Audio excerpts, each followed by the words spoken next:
Okay, cool. So hi, everybody. My name is Kris Yu. Thank you so much for coming to this session. I'm here just to share, some of my personal experience when I was a student. So hopefully, my experience will help you, in some way. So a little bit about myself. I am a staff level environment artist at Blizzard Entertainment, Diablo 4. So I shipped Diablo 4 base game and also expansion 1. I was also the Rookie of the Year back in 2022 in the game dev category.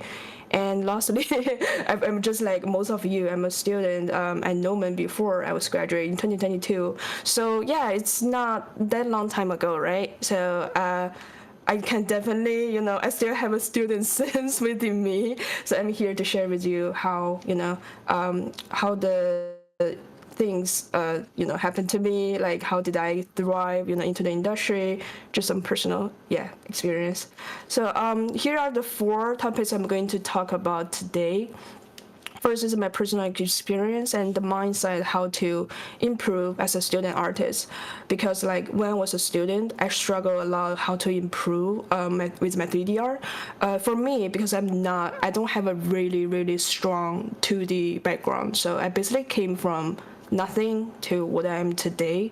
So yeah, I think there are some like valuable things I want to share with you all, and I share with all my students too. So hopefully, I think this is the most important part in my session today. And I'm also gonna talk about my experience with the Rookie Awards, how I submit my entry, how I manage things, and just gonna a little bit talk about what's a strong portfolio and some tips on entering the companies. So yeah, let's start. So before I'm jumping into all the fancy stuff, I want to show you how I started, before I was a student. So here are my portfolios when I actually submitted Noman. I was basically spending like 2 weeks on YouTube trying to browsing all the different tutorials and prepare like a 3D portfolio for the school. As you can see, it's terrible. I didn't know how to like model properly. I don't even know how to UV stuff. I don't even know how to like touching and rendering. So all the things you see here is actually a screenshot from Substance Painter, right? So yeah, I didn't have a really strong 2D traditional art background. I don't really have really strong like 3D background. So this is how I started, like before I even started at college. And just gonna go into the next one. So my first year as Noman was actually, I think it's pretty good. So but everything here was they are like render projects. So it's like I recreate some of the concepts from my image and then render in V-Ray. So there's nothing like real time here, just render image from a reference. I think for the first year I did pretty good and actually made one of my favorite piece of all time, which is this workstation over here. But I do feel like this is probably the most like happiest accident I had ever in my life. So this is a happy accident. I was really proud of my first year, with somebody who doesn't know about art. But during my second year, like during my sophomore year, I actually took a shit on this one. This was my introduction year to Unreal Engine, and I don't know, somehow I just struggle a lot. It's like you can see, I did some pretty stuff in the first year, but my second year when I was doing like Unreal project, they're terrible.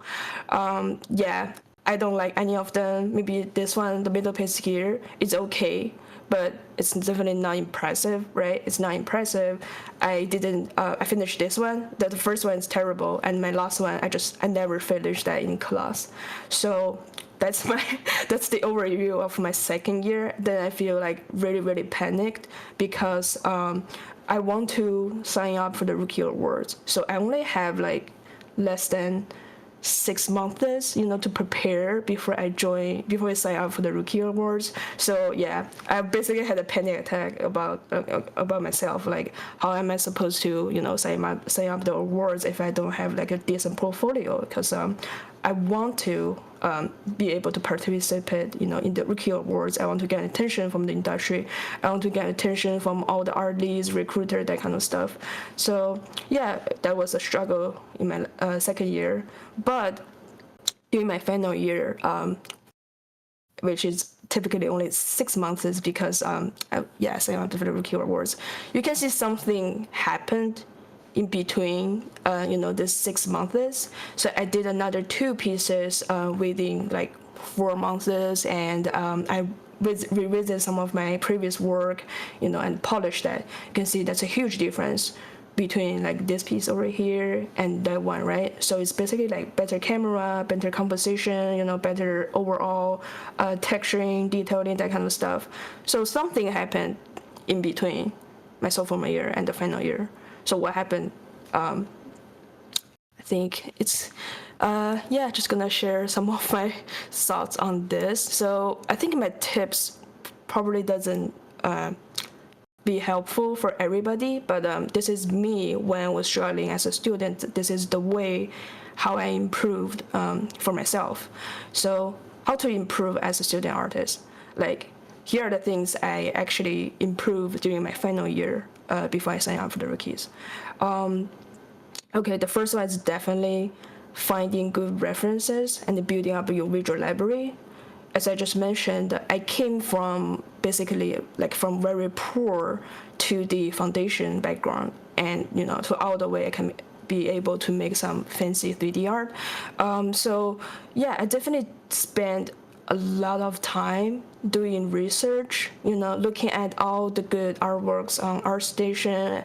I was trying to build up my collection, about the good things I like, just trying to give a sense of what's a beautiful, good artwork in my mind, right?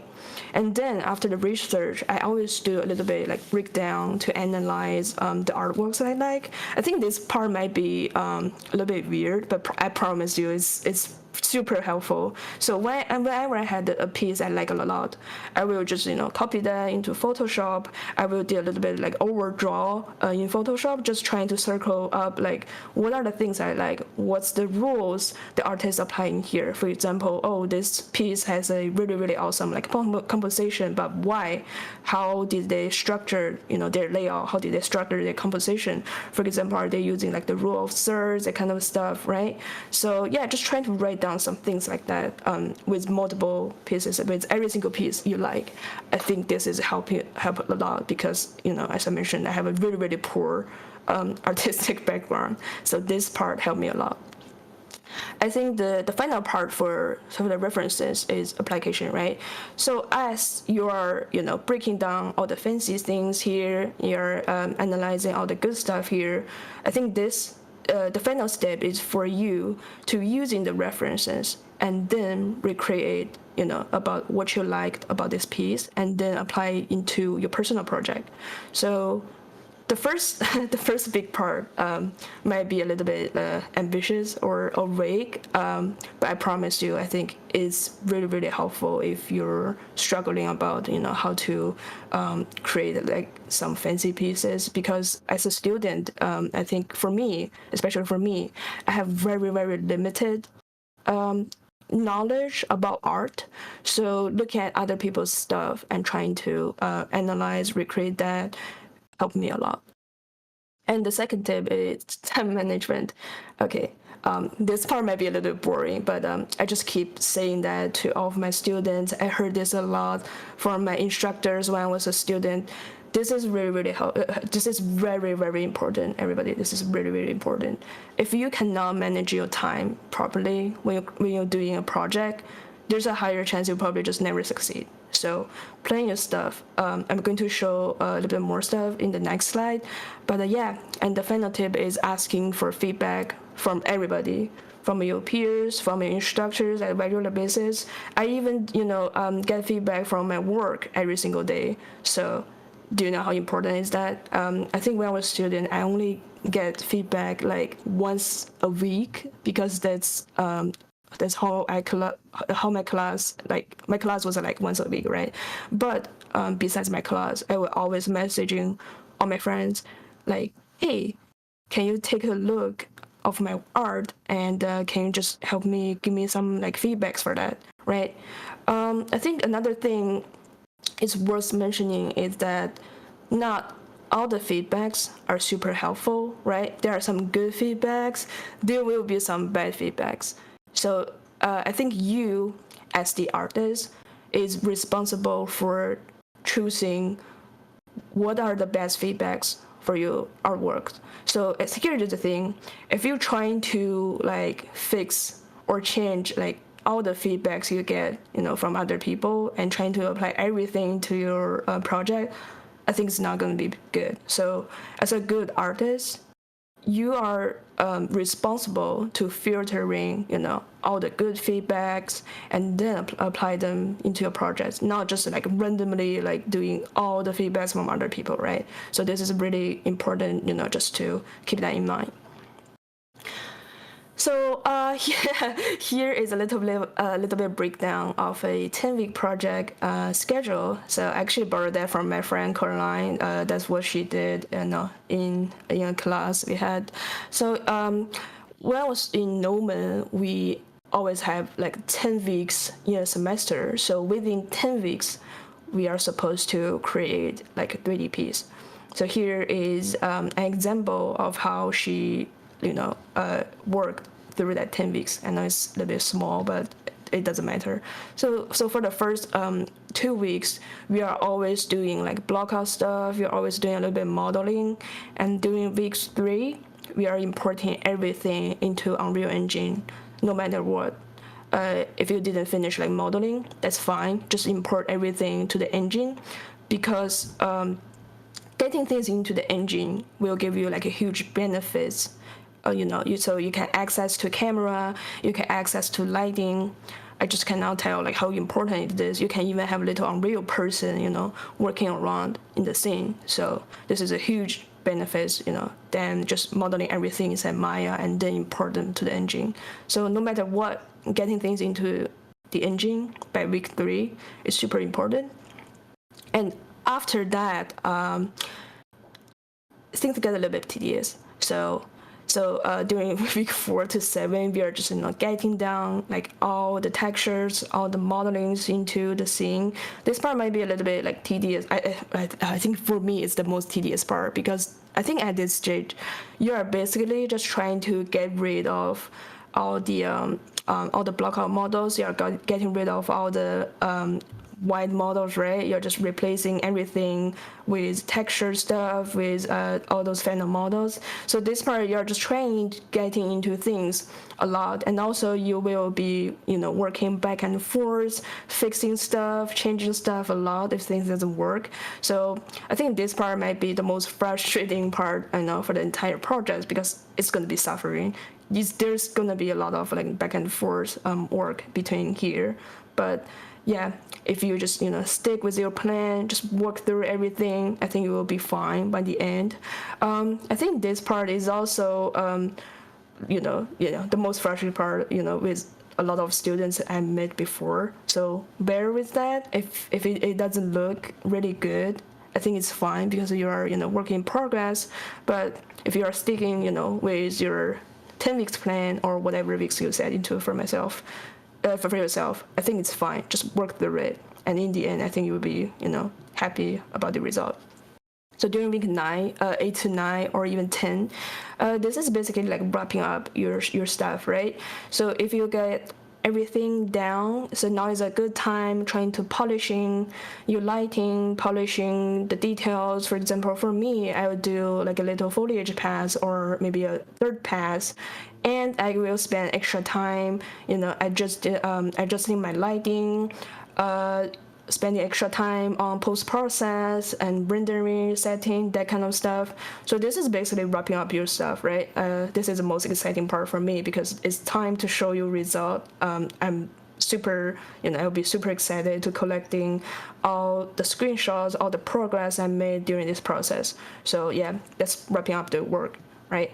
And week 10 just basically posting our station, making some pretty images, do all the breakdowns. Do not be lazy. Collecting all the good stuff, spending some time on presentation is very, very important. You will save yourself some time, later if you didn't do that, So yeah, that's a little bit breakdown. So just stick with the plan is more important than anything. I've seen so many students when I was a student, like they try to slacking during the first 5-6 weeks, and they're crunching everything by the last 2 weeks, 3 weeks. I promise you it's not gonna work. It's not gonna look really, really good. So yeah, even when I'm teaching right now, the good students who can make good art is always those people who can stick with their time management plan. It's always those people who can execute their stuff very, very good in a timeline, right? So time management is super important. When I was a student, I think I spent at least 3 to 5 hours per day just working on my environment piece. So you can see that's a minimum for myself. But yeah, let's take a further breakdown of how I start a project from the beginning to finish. Okay, this is I'm gonna repeat myself a lot, but I just wanna give a walkthrough for that. So during the early planning stages, so at this stage, you are just trying to finding a lot of good references. You are blocking down basic white models, blocks, cubes, whatever things inside Maya. So I consider this part as early planning. I will spend as much time as possible in this stage, because if you do not have a very solid foundation, when you're jumping into later stage, you will find yourself suffering a lot. I think that's what happened with my second year project. I tried to jump in things super, super quick. I was impatient. I didn't really spend time doing good research. I didn't really spend time doing good blockouts. So I think that hurts me a lot, later in the process, because I tried so hard to fixing my stuff, but it doesn't work because my foundation was really poor during the blockout. And during the middle process, yeah, as I mentioned before, you're just trying to get things down, with all the final models, textures, lighting, anything like that. So that's the most tedious part during the middle of the process. And the final stage is just polishing, gathering breakdowns, making some presentations, right? So yeah, I want to show you this one because this is how I improved so much. Yeah, finding references, building a really, really good reference board will help you a lot. So you can see how my work changed from this one on the left to the right one. And you can see the differences between my reference board. I think it's really, really important. Finding good references are really, really important, because when I'm working on this yellowish room on the left, I was basically just staring at the original concept for 10 weeks without finding any other good references. I was just looking at this one thing over here. I think the result is okay, but if I had the time to rework on this project, I will definitely not just staring at one original artwork for 10 weeks. It's not helpful. It's not super, super helpful, because I do need other references to help me, creating some nice modeling, texturing, that kind of stuff, right? So when I work on this factory project on the right side, I try to spend. This is probably the longest project I ever working. I actually even start early before my school starts, so I spend an extra 2 months, on the planning stage. So you can see my reference is a little bit crazy here, because I spend all my break time trying to finding good references, trying to set up my good blockout, that kind of stuff. So I think this part is getting crazy, but just want to let you know my reference board is not looking like this crazy. when I first started the project. So I think the reference board will build up if you're, working during a project. Because for this project, I didn't follow 100% as the original concept. I tried to make some little adjustments. So I encountered a lot of difficulties when trying to work on this piece. So I need more references along the way when I'm creating 3D projects. So yeah, just keep building up your reference board. I even do this at work too. So I have a reference board for all the things I'm working right now. I looking up for good references. I taking screenshots from my coworkers' good stuff and trying to recreate that with my with my area. So I'm doing the same thing over and over again, even though if I'm working, right? And I think also it's important sometimes you can hang out to the actual field and do some, field research. It's optional. Yeah, I just want to mention that because when I'm doing on the factory piece, I actually went to a field trip with my friend. We are taking so many pictures of the ivy because it's my first time creating foliage. I don't know how the actual ivy looks like. I don't know how it feels. What's the thickness of that? What's the backside looks like? So it's just me trying to, get a fresh eye of what I'm creating in my environment because I feel like if I don't see them in person, how am I supposed to make good art? I just feel like sometimes it's not enough by just looking at the photos from online. If you have the opportunities to see the actual things by yourself, if you can actually go to like a field trip, taking references image by yourself, I think it's gonna be super helpful too. So yeah, just some tips on that. And this is my blockout stage. For the blockout stage, I think finding a good composition is the most important thing for blockout. Here are my 3 little examples of my personal project. So yeah, I basically start, with something that has a really, really good composition. So if, for example, for this piece on the left side, I was basically only using the Unreal Engine models, like those cubes and cylinders. I trying to build up, finding the composition for those houses, right? And then from that point, when I'm happy with the composition, I will then create, the final models, getting in more detailed stuff into the environment. You can basically see once I'm settling in my composition, I don't really change my stuff that much.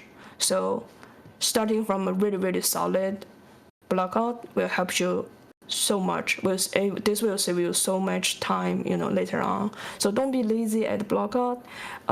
It's not even that difficult, to be honest. Looking at the references, trying to match things, in a proper position. Finding some potential better composition could be helpful too. Yeah, I think this part is really important because when I was doing terrible projects, I didn't even spend that much of time on the blockout. So if I'm working on a new personal pieces for myself, I will spend most of the time trying to figure out the blockout, that kind of stuff. I think it's easier for me to do, all the final modelings. It's easier for me to do all the texturings, but I will rather spend my most of the time on blockout. So it's just my personal preferences. And during the prototype phase, getting all the models, textures, lighting set up. So we already talked about this before. Here are some quick examples of my personal stuff. Sorry, the images is a little bit small. It's fine. And during the final stages, polishing, rendering, collecting breakdowns. We talked about this before, but I will spend as much time as possible collecting everything I had. I collecting all the reference board I did. I collecting all the screenshots. In my past 10 weeks when I'm doing the project, I will do some extra breakdowns if possible. I think this is just a fun way to show how creative you are, right? This is the part. So don't be lazy. Trying to put up some nice layout for your breakdown. I think it's gonna be save a bunch of time for you. Okay, feedback.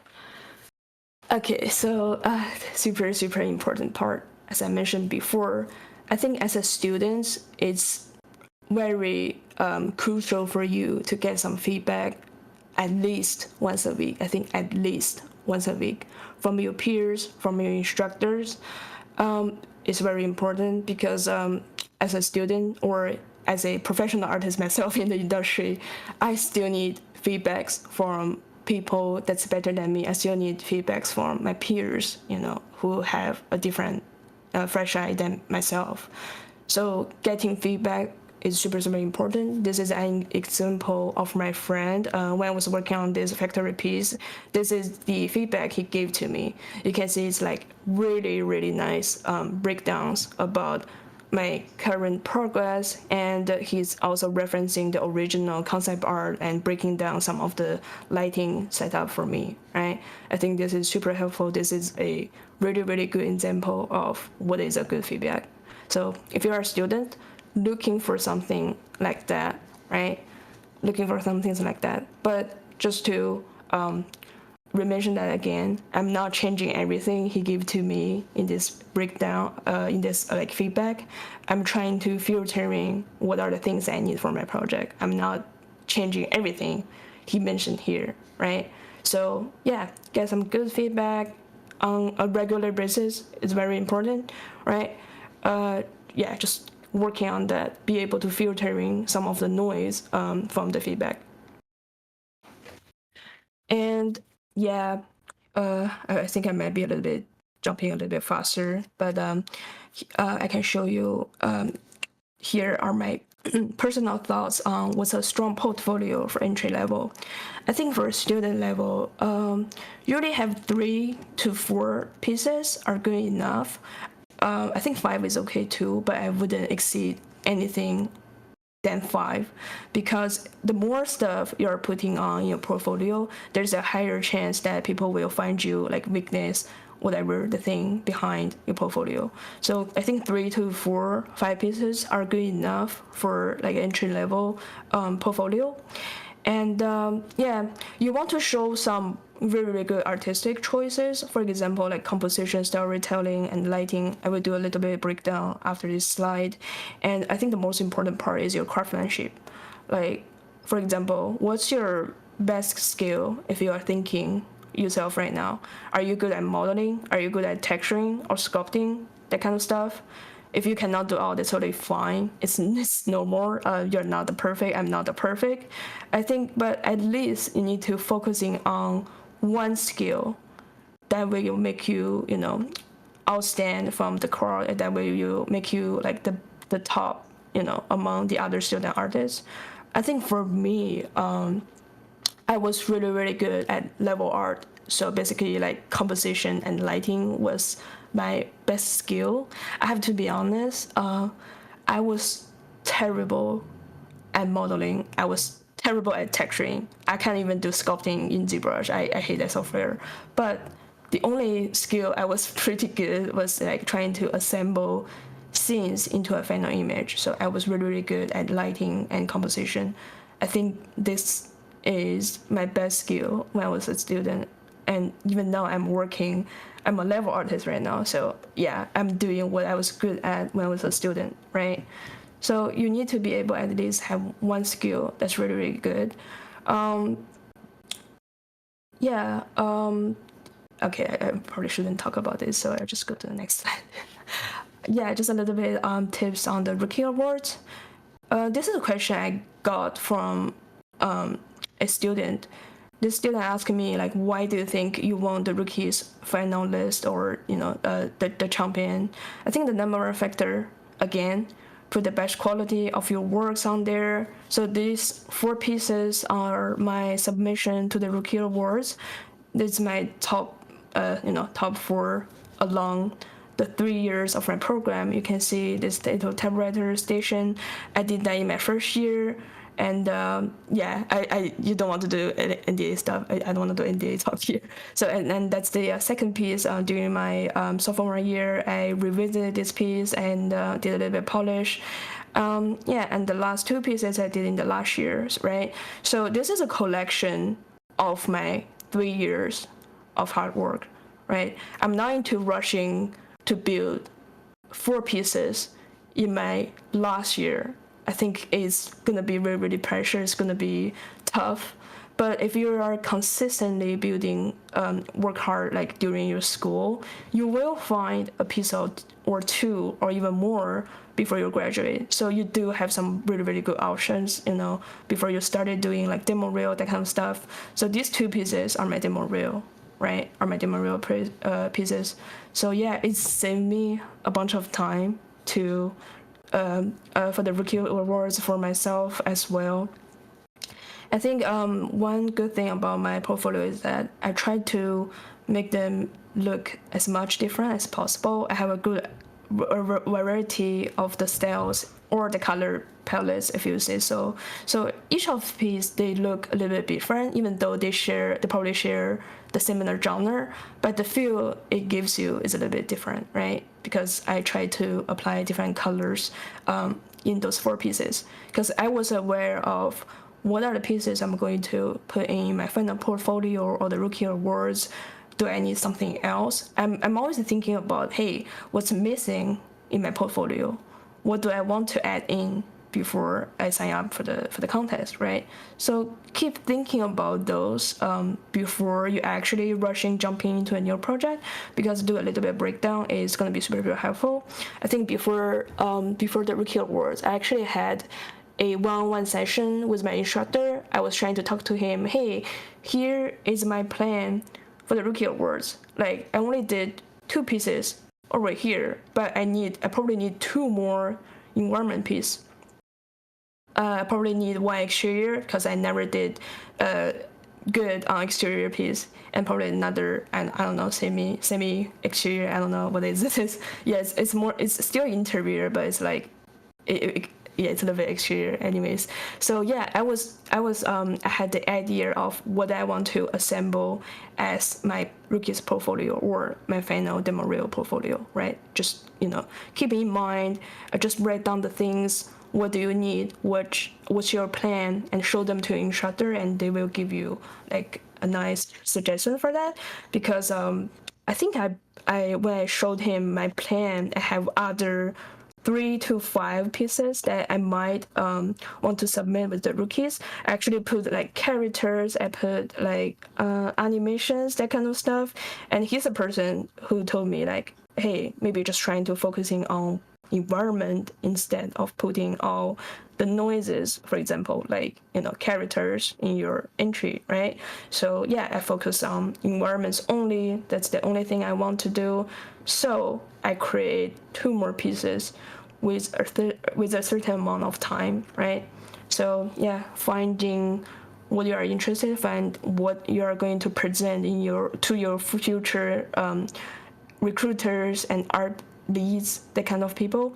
Just focusing on one for that. Yeah, don't wait until the demo reel class. It might be too late.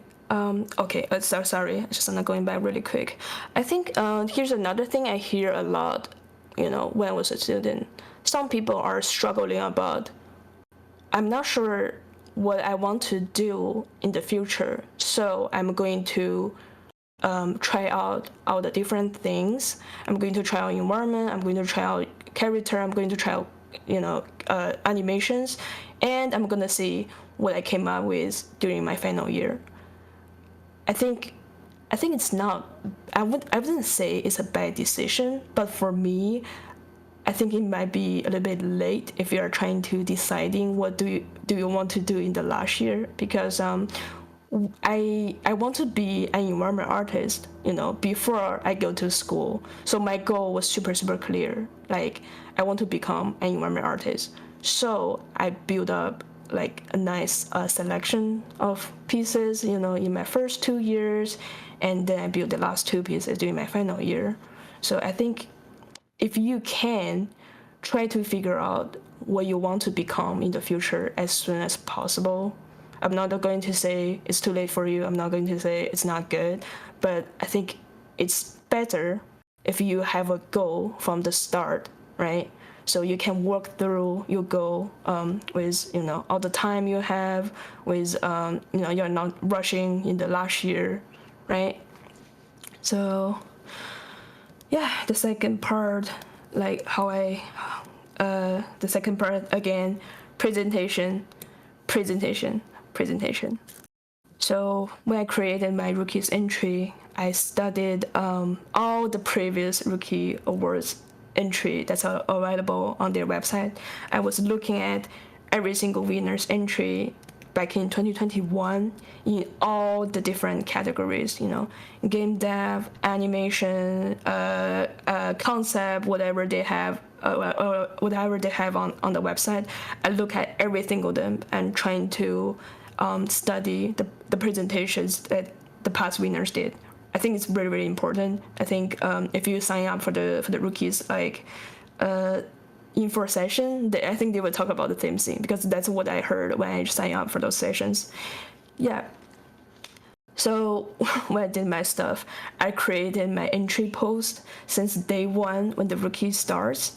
I think this gives me, a plenty amount of time trying to work from the beginning to finish, because when I created this entry, I still need to work on 2 of my other projects, right? I'm not finished, I'm not ready, but I have the access to editing this post for like 3 months non-stop, right? I'm not saying it's bad, but when I first get into the rookies, like those editing tools on the website, I was a little bit confused about how to use them, because I'm not a web person. I'm not a post person, I say. I was a little bit confused trying to figure out how to use them. So I took the time, spending the time, trying to figure out how the tools are working in here. So after 3 months, I feel like, okay, I'm actually a professional, like, about how to use these tools from their website. So I think, yeah, just spending as much time as possible. I'm constantly changing my layout, for the best visual presentations, until the very last week of the rookies deadline. So I submitted my entry 1 week before the deadline ends. So I spent the entire 3 months working on this post. I also heard from my other classmates, they try to create the post by the last week or the last few days. I think it's okay if you have everything ready, but what if you created this editing post since day one? Do you see how much difference how many changes you can make with 3 months of period of time? So yeah, getting things early, I think that's one huge benefit of the rookie awards. They allow you to editing the post before you actually submitting them. So yeah, why don't you take the advantage if they offer you that? So do this, create this draft since day one. I think it will give you huge benefits along the way. So yeah, I wasn't in rush. I spent all my time focusing on presentation. I think the result paid me really, really good. Okay, here's another question I got from another student asking about the rookie stuff. So is there a secret personal touch to make your artwork stand out from the crowd? Yes. For me, again, I think my good skills are level art. It's level art, so I have good composition, I have good storytelling, and the lighting, makes my work stand out. So why am I saying this? Because I think composition is the key for environment. So every single thing, from a trash can on the ground, from a dirt or foliage on the side, everything in my environment has a reason to be there. So I'm not just guessing what are those assets, laying around in my environment. Everything you see in my environment has a reason to be there. Everything, all the compositions for every single asset is considered, before I put them into there. If it doesn't work, I will just delete it. If it works good, okay, I'll put this thing over here. So it's a little bit, I think it's a little bit tedious trying to, changing all the layouts, composition, but this is the part I enjoyed a lot for myself. So I will spend all my time focusing on the good composition, that kind of stuff. And for storytelling, I'm always trying to tell a story for my environment, because for me, my definition of a good environment art is you can tell a story without any words, without any characters inside, without all the other things. So yeah, I'm always thinking about, hey, what's the little story I can put in this piece if I'm making my personal project. I often see a lot of students, they create like a really really awesome environment piece. They did some super cool modeling. They did some really really good texturing, lighting, that kind of stuff. But they are missing the story part. I'm not saying this is necessary. I think it's better, it's good if you can consider those when you're creating like environment project, because I think it would give you an extra boost to what you already have in the piece.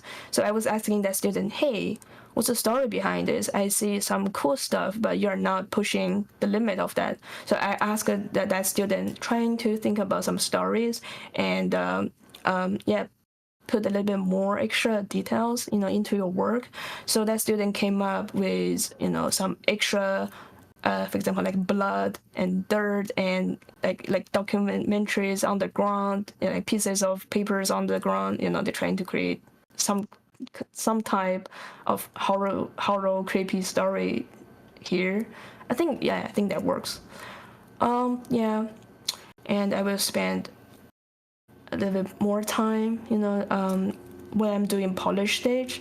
I think for myself, I always give myself a week or two just trying to focusing on my final lighting and post process. So if you're a Unreal person, I use post process volume, to do all the color grading. I even use like video editing software. After I render my video, I will spend all my time, focusing on good comp, lighting, that kind of stuff.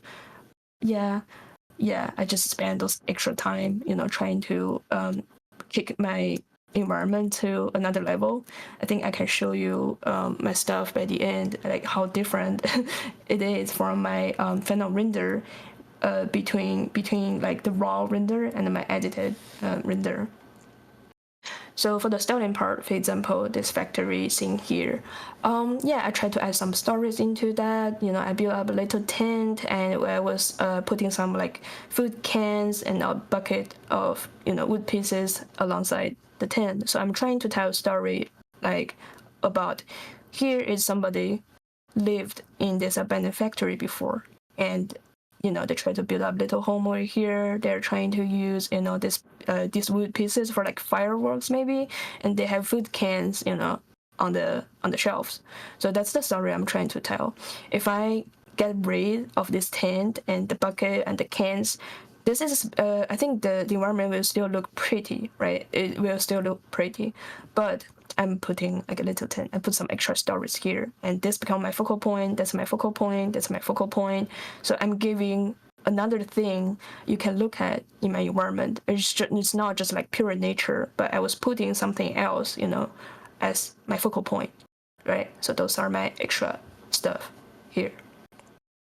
And that's another example of my typewriter workstation. So for this piece, I'm trying to create a brand new typewriter. My instructor told me that it's actually a little bit more difficult if you are creating new things than the old stuff, because if you are creating like beat up old stuff, you can do all the grunges, you can do all the breakdowns on the edges. But for me, I'm creating a new typewriter. So how did I tell the story? I think it's come about like subtle details on the texturing itself. So over here, it might be a little bit small, but actually put some fingerprints, on this spacebar. I put some fingerprints, on the edges of this typewriter. So trying to tell a story. Hey, even though this is a new typewriter, but still, somebody is using that. And actually put a really really small dent alongside this age, trying to show some wares for this new typewriter. It's not super crazy, but it's a super nice, like, small detail. This might be too detailed. Yeah, there's a nice small detail, just trying to show, hey, it's a new typewriter, but it has some wares, right? And the other stuff, like I'm putting a teacup on the side, I'm putting letters, newspapers on the table. I have a, nice lantern with fingerprints on the glasses, right? So I'm just trying to tell a story. Hey, somebody is using that. Who is this person? This person loves, tea time. This person has some like letters. This person read newspapers on the table. There's even a pair of glasses, right? So trying to tell the story of, hey, who's the person like using this workstation, right? Yeah. So that's always like the things when I think about when I'm working on environment projects, because I love storytelling. I love lighting, composition, that kind of stuff. So this is a little bit my nerdy part, I guess. But if you can think about those parts, I think it's helpful, because when the art team sees your artwork, they can tell if you have a story, in your environment or not. So yeah. Just pieces on that. Okay, for lighting, if you are using Unreal Engine, I think there's no excuses that you don't test out all the different lightings, because I worked in Unreal 4 before, and then I switched to Unreal 5 during my final year. I think it's super convenient to change the lightings in Unreal 5 because it's real time, right? So I take the benefits. I think I spent 3 weeks on lighting, So I started from here, which looks like a regular, the moody daylight time, and then I tested like sunset, I tested midnight, and then eventually I came up with a creepy red, like dark fantasy genre for this lighting. I think it's quite a little bit journey, right? People always ask me, hey, why do you change your lighting so much from the beginning to the end? And I just told them, hey, I'm experimenting with lighting in Unreal. Like, why don't you take the benefits? Because it's super convenient. So I took the benefits. I dig into that, right? So I think I'm super happy with this lighting, even though it's a little bit creepy. It might be too much. I try to mess too much stuff in my post process, and I cannot even figure out like how I change them. So, but still, I think I'm super happy with the result. I think this is the piece that actually helped me to get into Diablo 4, because the comment I get from the director, he said, oh, okay, look at this piece. It's like Diablo wife, whatever. He really liked this piece. So yeah, I think, yeah, I'm happy with the result. So here's another breakdown of my lighting process for the factory piece. So I will start with a directional sunlight, my only lighting source for the environment, and then I try to add like atmosphere, that kind of stuff, for the environment. And after that, I'm just trying to adding my personal touch for the lighting, because when I'm creating personal project, I like to be able to control my lighting. This might be a little bit pricey, and some people disagree with me, but I put a lot of like personal lightings in my projects. Also, I'm mimicking another like sunlight with a rectangle light over here. This is my focal point. I want my light to light up the little tent over here. I want to create some nice shadows on the ground. So I'm always trying to control my lighting by myself. I probably have way too much lightings in this scene, but I don't care, because I'm the person who's controlling everything. I can adjust anything I want. So I think for a student project, making things pretty is your priority to do that, because you can learn all the production stuff. You can learn how to optimize your models, later when you get into a company, or if you can do that straight away, that's good. But for lighting, I'm doing my personal manual lighting all the time because I think it's pretty, right? I was controlling everything I had in the environment. I'm creating some nice edge light on the shelves, on the sofa, whatever. I'm controlling everything here, right? I even light up a little bit lighting in the background with the tree here. You probably cannot see, but it's a little bit brighter in the middle section. So I think I probably put like 5 to 10 lightings in these things. It's not good, but it's pretty, right? So why do you bother that? But you are definitely not going to do this in a professional industry, that's for sure. But for personal project, it's fine. So here are some of my tips on interview the company. So before the interview, I'm always trying to be, I wouldn't say I'm active, but I always post my artworks on ArtStation on LinkedIn whenever I finish them. So the factory piece actually went viral on my LinkedIn. So at the time when I posted, so many recruiters and artists reach out to me before I graduate, like a year before my graduate. So I did a lot of sessions of interviews. I think it's super helpful to get exposure from social media. And my director from my team, he reached out to me 1 year before I graduate because he saw my ArtStation. He reached out to me like, hey, I really like your portfolio. It doesn't really look like student portfolio. Can you reach back to me when you graduate so we can, discuss the possibilities, for you, at Blizzard.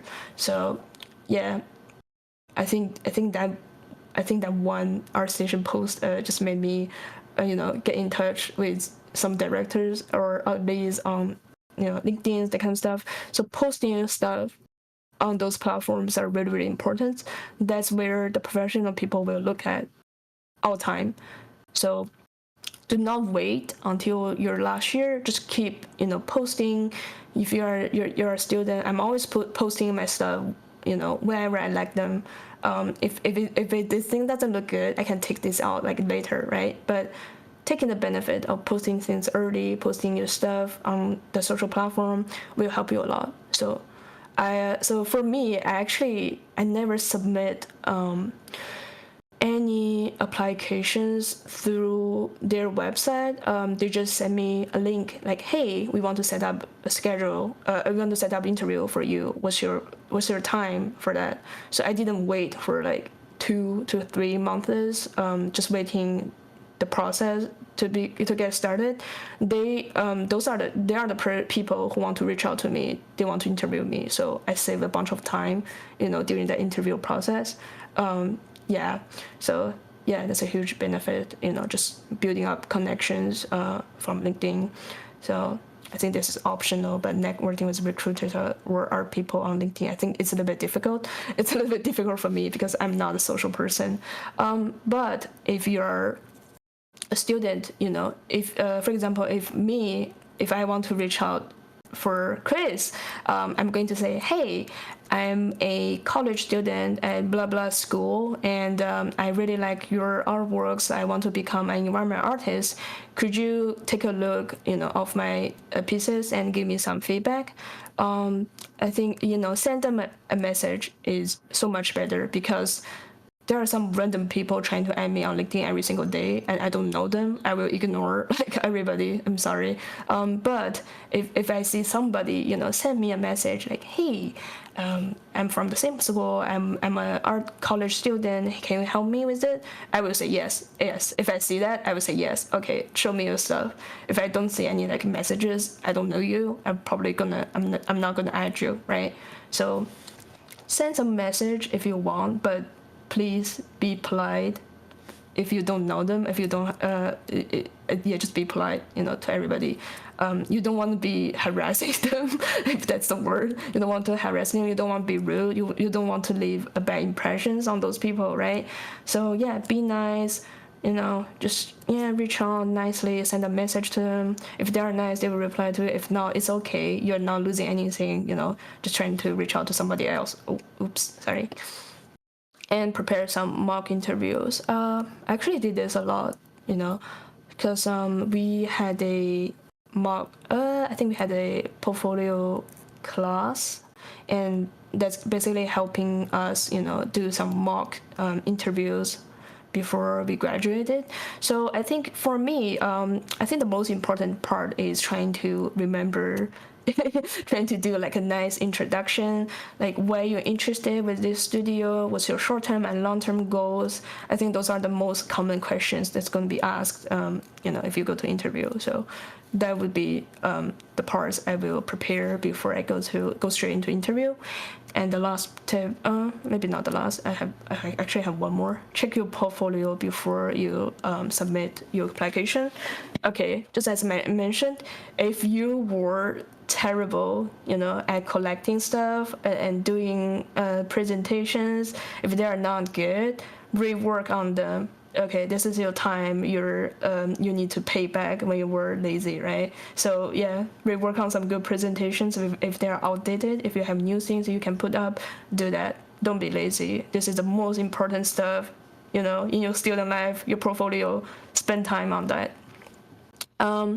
Yeah, and I think another good advice on this is that take off some irrelevant pieces from your portfolio.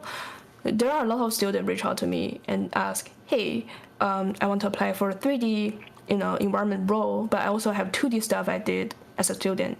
And should I keep them? Should I get rid of them? I always say, yes, please get rid of them.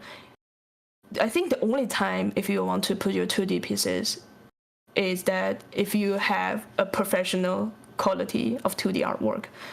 I think otherwise it's not helping with the 3D portfolio. I think it may leave you a little bit not good impressions if your 2D work is not like professional quality. I'm not saying it's bad, but I think it's better just to leave, targeted like 3D portfolios pieces in your portfolio, right? So again, 3 to 5 pieces are good enough. I think 5 is a little bit too much for me. I would stay with 3 to 4. I think that's good enough, because when the recruiters are looking at the candidate's portfolio, they probably do not have the time, browsing every single piece, so always leave the best 3 to 4, in your ArtStation, because there's a higher chance they probably do not work through everything you posted on there. So just leave the best stuff over here, right? And during the process of the interview, I think I probably should mention that first. So you can still update your portfolio during this process. So if you're experienced like a long time interview from recruiters or art leads, you're probably gonna spend 2 weeks, 3 weeks, 5 weeks during this process. So during the process, you can still update your portfolio. That's fine. You can do that. Please do this if you are not finished. If you have more things to show them, right? It's always there. Nobody's gonna know, right? It's just updating your portfolio during the process. So for the recruiter interview, I think this part is not that difficult. They're just trying to figure out, what are you, like who you are as a person, right? They will just ask general questions to get to know about you, like why do you like this company? What's your goal? I think this process is just they're trying to make sure you're not a crazy person. You're not a person who's not good at communicating, like, right? Because they want to be the first in like filtering people, trying to get rid of all the crazy people, if you don't know them, right? So just act normal. I think it will be fine. If you get like into further steps with interviews with the art team, I think this part they will focusing on like more artistic questions on your portfolio. For example, they want to ask questions like, hey, can you talk a little bit more about this piece? What's the problems you encountered before? Like, how did you solve them? If you have time, what's the one thing you can improve in this artwork, right? I guarantee you those 3 questions, they will ask you every single time if you have interview with the art team. I think, I had like 4 or 5 interviews before. Every single one of them ask the exact same questions, as I just talked. So get to know your piece, be able to talk with your artwork is really, really important. So prepare some questions for that. I think it's gonna help you a lot. And after the interview, okay, this might be I don't even know why I mentioned that, but I think after the interview, just trying to be patient. I know it's tough trying to waiting for somebody get back to your response in a long time a period. So I think people always get impatient and trying to ask the recruiters, hey, what's going on with my interview? Is there any news on that? I think it's fine if you ask them, after 2 or 3 weeks, but definitely do not trying to reach out to them, multiple times. It will leave a bad impression for you. It will hurt your, interview result. So be patient, please be patient. So during this time, you can still interview other companies, or you can, revisit some of the questions you get from the recruiter and our team. I think most likely these questions will repeat all the time. As I mentioned, yeah, they will repeat all the time. So be patient. When you finish the interview, get over it. Just do not be pressured. I think I feel the same thing. Yeah, I know it's really really pressure, but just trying to forget that and do not be an impatient candidate when you're trying to interview the companies, right? Yeah, just trying to be nice. Yeah, I think actually that's everything I got here today. You can reach out to my LinkedIn or our station. I think LinkedIn is better for me. Send me a message if you want to add me. Do not just add me without saying anything. Send me a message. Tell me you need help or anything like that. I will add you, from that point. If you just send me a request without saying anything, I wouldn't say yes. Yeah, check out my ArtStation or my Ricky's entry. I can actually share everything with the PowerPoint, the chat if you want. But I know we are a little bit, over time, but I still want to open up, some options for questions. Does anybody have questions they want to ask me? Thanks, Kris. I think we actually had a few at the top as well. Anyway, I'm sorry. Oh no, it's good. Look. Okay, let me see the chat. Sorry, I didn't really look at the chat when I'm doing presentation. Ooh, it's a lot. There's one. Do you want me to read it out for you? Yeah, no, it's okay. I can read for myself. Cool. Yeah. Oh my god, there's a lot of questions, right? I'm not sure where to start, to be honest. Nikita, can you help me? Like, what's the first question? Yeah. I think this is the first one. I scrolled up, but I couldn't see one. So no, it's good. So someone asked. Sorry, I can't pronounce that, but how exactly do we network? Sorry if this is a silly question. I'm also not a very social and I'm shy, so have been finding this to be a struggle. Okay, so yeah, I feel you. I'm not the same type of the person. So I think when you do networking, just trying to be polite, trying to find someone that maybe share like a common feature of you. For example, for me, my example was like, hey, I went to Noman, like, can you talk a little bit more about the roles you have? Trying to find some person that went to your school before. If not, just send them a message on LinkedIn. It's not going to hurt you. Yeah, I think sending a message is probably the easiest way, to reach out to professional people. Like, as I said, if they do not reply you, that's totally fine. You're not losing anything. You're not failure, whatever, anything like that. Just trying to ask, some artists you like, and hey, I'm a student. Can you help me, with the piece I like? This is actually the way I reach out to professional people when I was a student. And some people, yeah, they do reply to me. If they not, that's fine. I still get some help from other people. So I think if I'm not a social person too. If you're not that, just trying to send a message, that's good enough.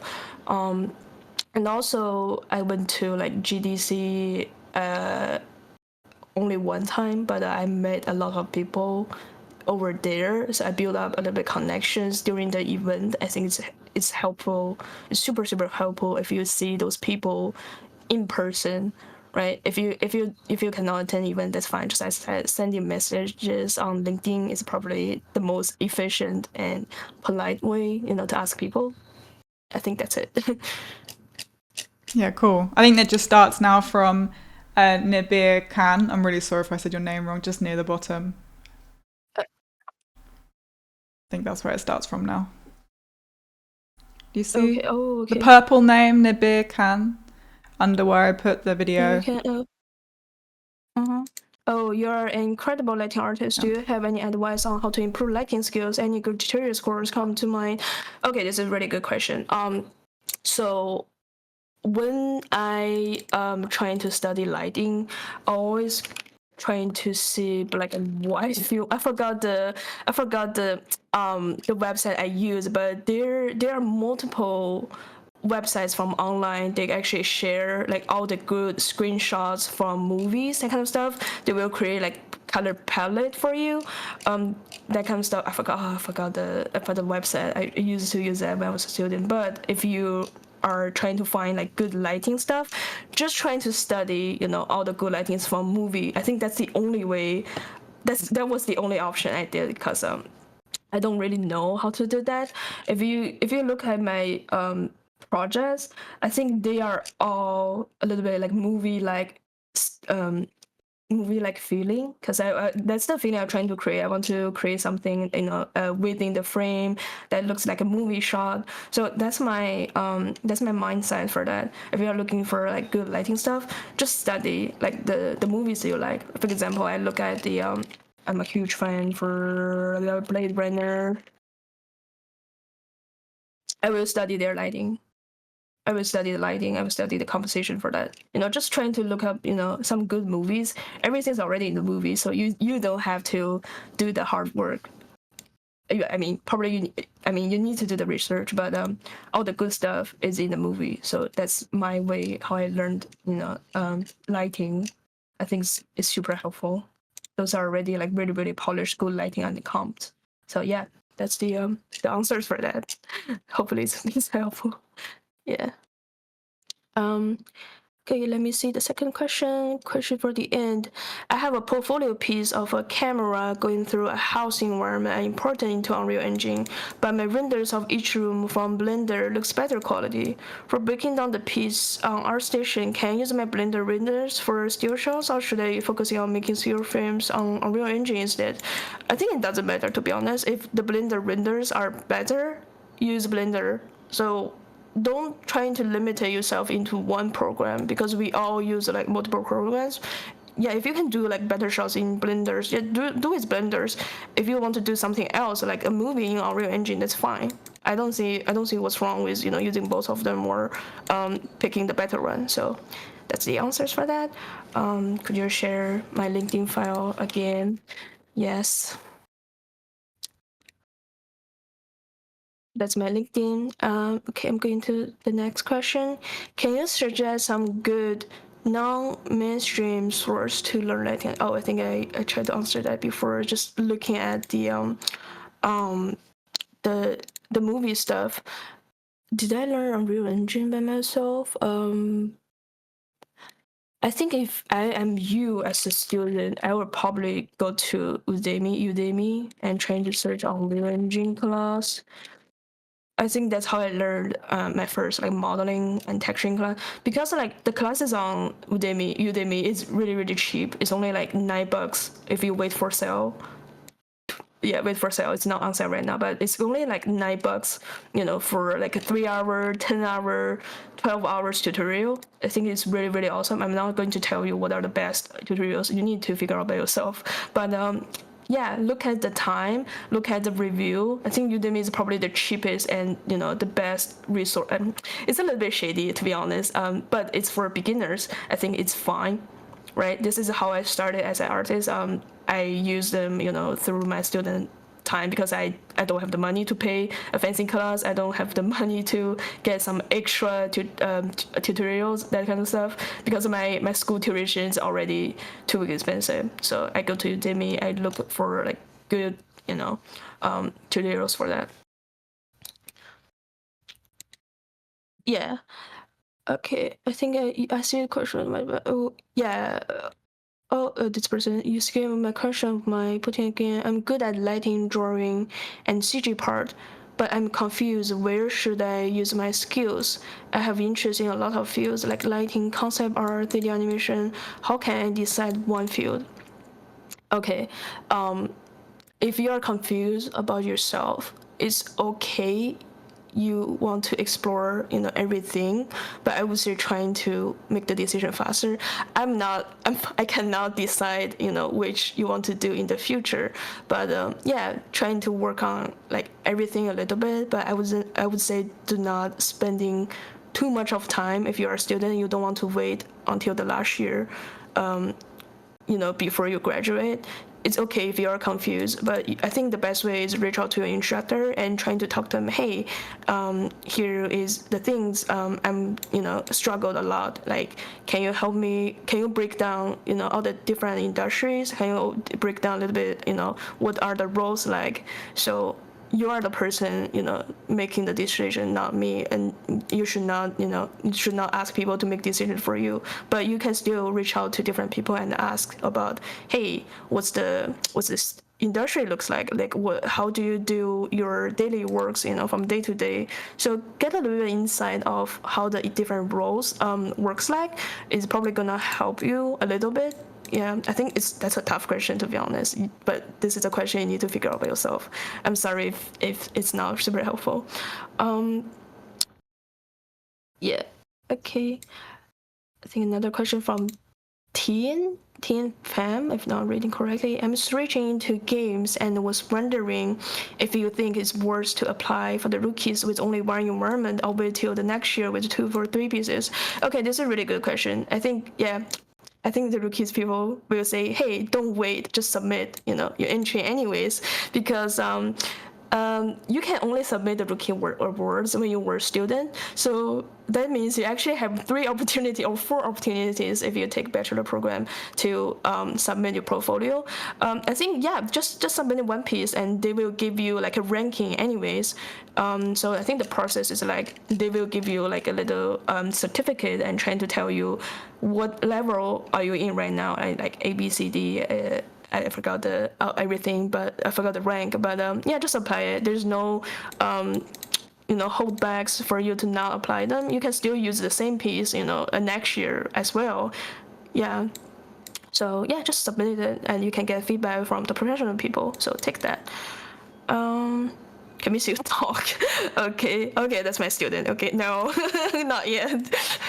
Sorry, the best question. Yeah, I think. Did I miss any questions? Oh, okay, this is another one. Thank you so much for the talk. It was great. All your work on Diablo IV looks amazing. Can you talk more about how it was working on the new expansion and working at Blizzard in general? Okay, before I talk anything about that, I'm gonna Google if we.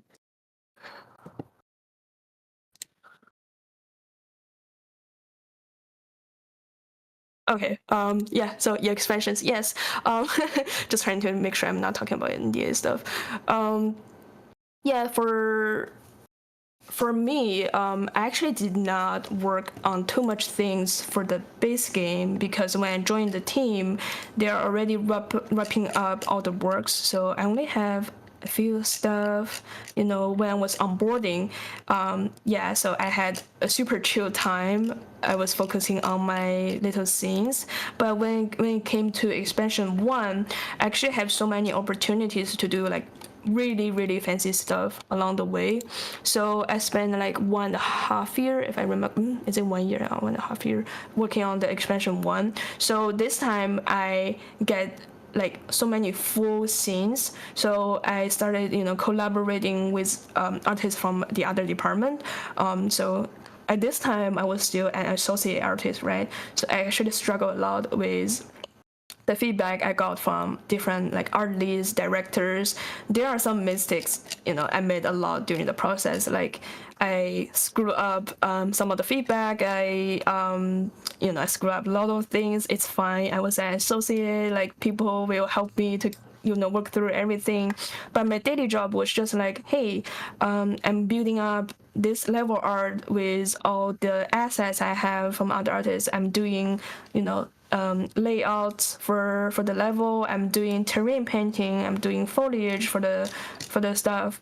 I think I talked this a little bit, but we usually have different phases, from block out to presentable, and then to final polishing shippable pass. So during the first pass, which is the block out stuff, we will usually get like scenes from level designers. So I'm basically getting like a gray box or a texture thing, with all the basic layout stuff. So I'm the person who's working on, good art, with the layout they give to me.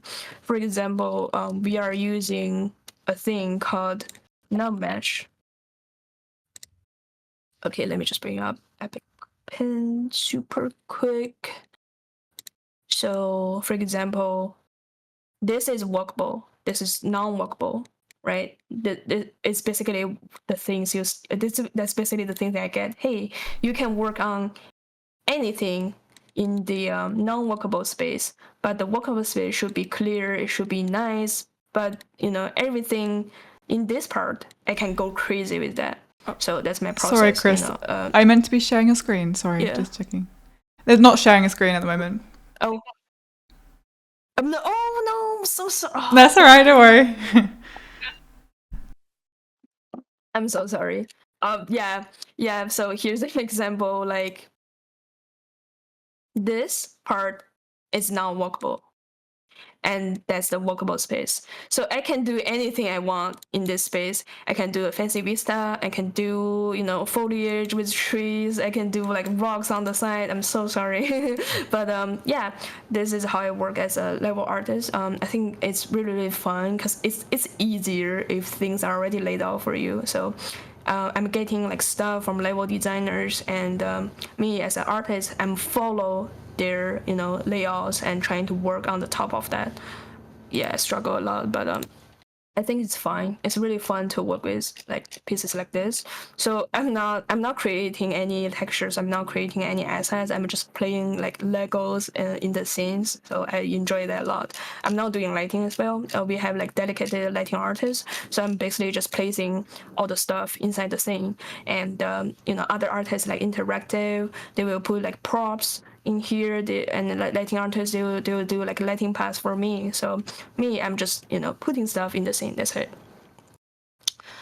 Yeah. Okay. Here's another good question.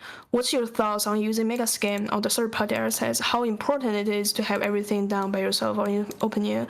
Okay, this is an awesome question. This is really, really awesome question. I struggled this a lot when I was a student, because I do have the pride when I was thinking, okay, I want to build everything by myself. Everything in my environment should be made by myself. I'm not using any of the Megascan stuff, but I changed my mind super quickly because for this project, I still using Megascan. I use Megascan for every single of my project. I think the most important thing is that you want to show your recruiters or artists you are able to make assets. You are able to make stuff like this. That's fine.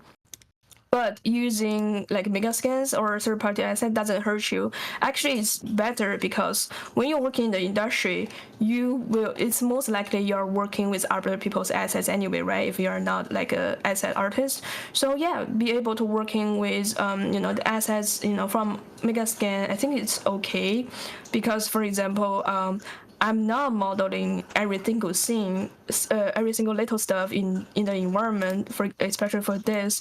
For example, I don't need to model like a trash can, a trash paper, a trash box, or like a fabric on the ground because I don't care about them. They're nice extra details, but I don't want to spend time on every little things. So be able to figure out like, hey, what's your hero assets? What are the things you really need to model yourself? You can do that. But using Megascan doesn't hurt you. It saves your time. It creates a better result.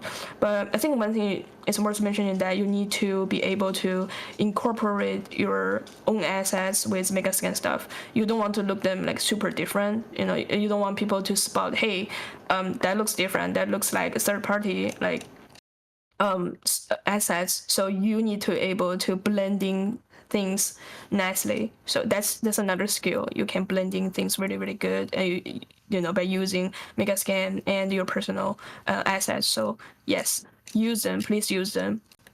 But still show your recruiters that you can model stuff, you can do texturing, you can do other stuff, but using Megascan, it's okay. So you can still show them, hey, I can make good stuff, but I'm using other people's assets too. That's fine. Okay, let me see if there's any more questions. Oh, question. What do you think discerns a student portfolio versus a professional one? What qualities stand out in the most? Like you said, composition and lighting stand out, but anything additional? Pick one thing.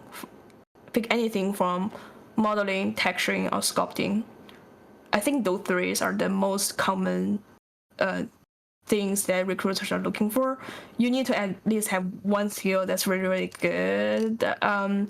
For example, our team was looking for a really good sculptor, but we couldn't find one. So because nobody is really, really, we couldn't find an artist that's really, really good at ZBrush. So if you can make things like really, really good, in either modeling, texturing, or ZBrush, I think it's helping you a lot. Lighting for me, level art was my best skill, but I'm not good at modeling or texturing. But if you do the basic stuff really, really good, you can become like asset artist for modeling, can become a material artist in a studio. I think those are the most two common roles that people are looking for, pick from modeling, texturing, and ZBrush. So sculpting, yeah, just pick one and trying to push the limit to that. And I think I'll do one final question. Kris, do you often work with modular assets? Do you follow any standard dimensions, or is there a specific guideline you use? For my personal project, I use both modular and non-modular, and I do follow this standard like meters units. So when I'm working inside Maya, I always place a Unreal Engine guide into my scenes. I think I probably have that in my breakdowns. So always trying to use real life references when you're creating pieces. You don't want to make your assets or pieces look off the scale. As you can hear, I put an Unreal guy in here, just trying to measuring all my the units for my assets. You want to make them real life size. You don't want to screw up with the scale, so please use real life references all the time. There's no exceptions all the time. Yeah, I think that's it for me.